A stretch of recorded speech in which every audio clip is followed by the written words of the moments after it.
Today is March 1st, and today is the first day of the 2.5-hour transfer. And this extended transfer is brought to you by exclusively OPAL, PDX, and Bus Riders Union. Okay, these two agencies, which form one agency actually, they're both together, are solely responsible for the 2.5-hour transfer. They wanted an extra hour, but the Trimet board, in their great wisdom, only conceded to a half an hour. Now, why did this movement begin in the first place?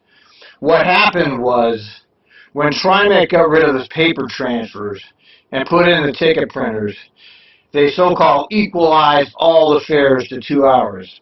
What happened when they did that was they eliminated the extra hour that was provided to bus riders on the weekends. Bus drivers used to cut transfers for 3 hours on the weekend, or extra time was allowed.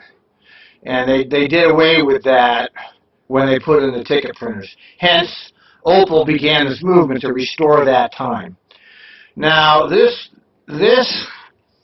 OPAL action was over 4 years in becoming a 4 years in becoming a reality. Trimet toyed with OPAL for the entire time. They played them, they toyed with them, they manipulated them. The fact that it took 4 years for OPAL to finally get this 2.5-hour transfer should tell anybody of any intelligence whatsoever that Trimet bullied OPAL, they demeaned OPAL, they just kind of left them standing there. Now, what we're going to see here is two testimonies from Consuelo Zaragoza and Dr. Bethel having the absolute audacity to criticize the OPAL tactics when they are the ones, the Trimet staff, are the ones that bullied OPAL, abused OPAL, did everything wrong.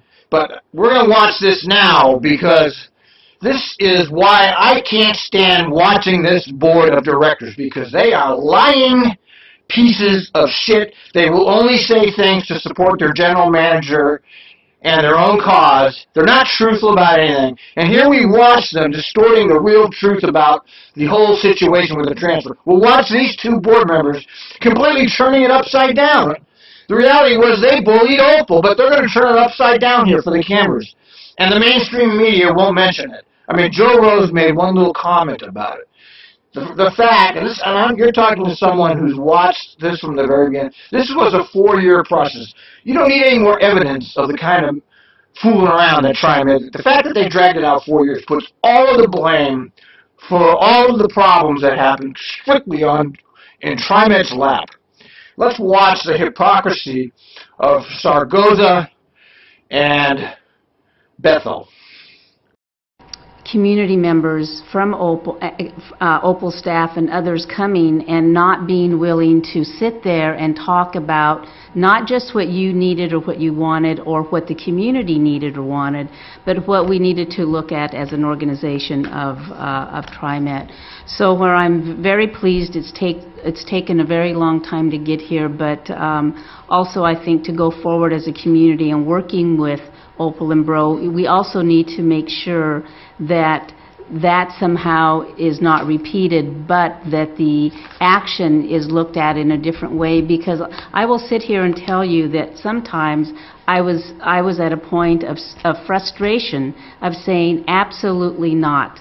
I'm not going to support this because of the interactions that I felt were very disrespectful.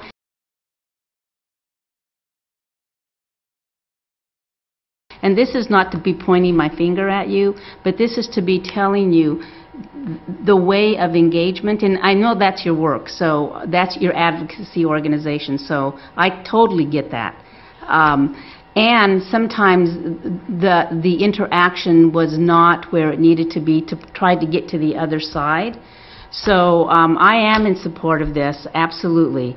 But again, I really, when I hear many of you speaking this morning saying we want to go forward and hopefully that will look different. I know there have been some changes and shifts, but there may be some other really hard work that we need to engage in, and I hope that how we do that will look different and that there will be opportunity to be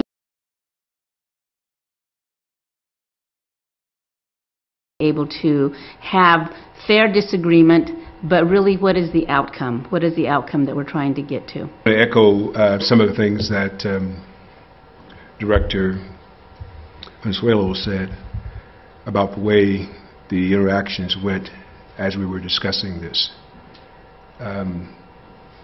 Bullying, intimidating, very disrespectful.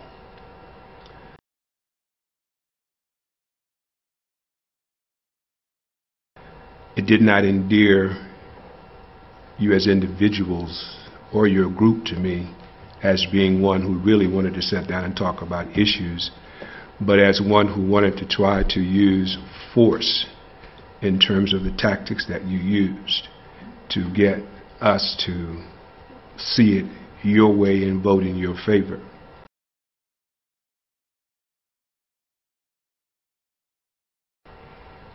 When I hear you speaking now, history is still yet to be written to see if it's really going to be cooperation, or will those same tactics come back again because things don't seem to be going your particular way. And I don't like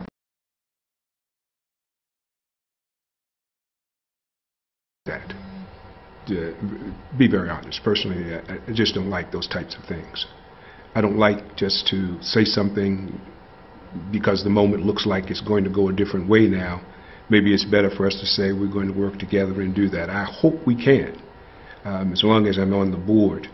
I do have concern for riders and the ability to use transit and move around.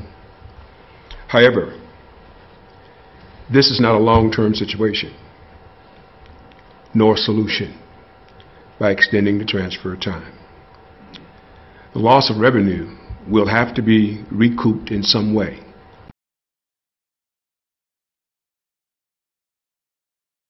Which means if there isn't more money coming, there's going to have to be some reductions and cuts someplace in order to make this work.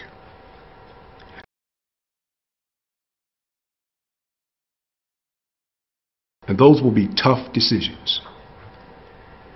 Because if service cuts arise, what will be the solution? Taking off more services, cutting particular programs, reducing the transfer time, raising the fares again.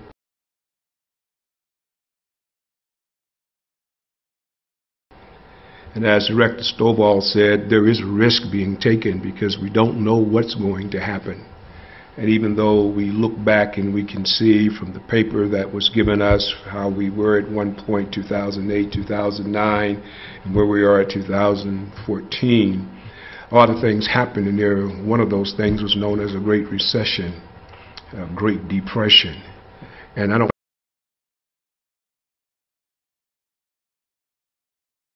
know what it's going to be like in the future, given the tenor where it seems to be politically in the United States at this point, particularly in dealing with the level of the office of president and what's going to happen around there to move what I'm hearing Congress and Senate saying.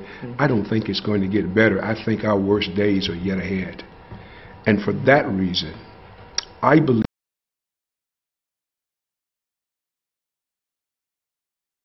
that the money that is going to be spent to do this extended, expanded transfer time will be better used to add more frequent service levels, not so much to those frequent service lines, but to also look at the lines that are having the greatest of demand and how we can increase the service for those coming from the outer edges, fringes of our communities, and trying to get in and connect to that.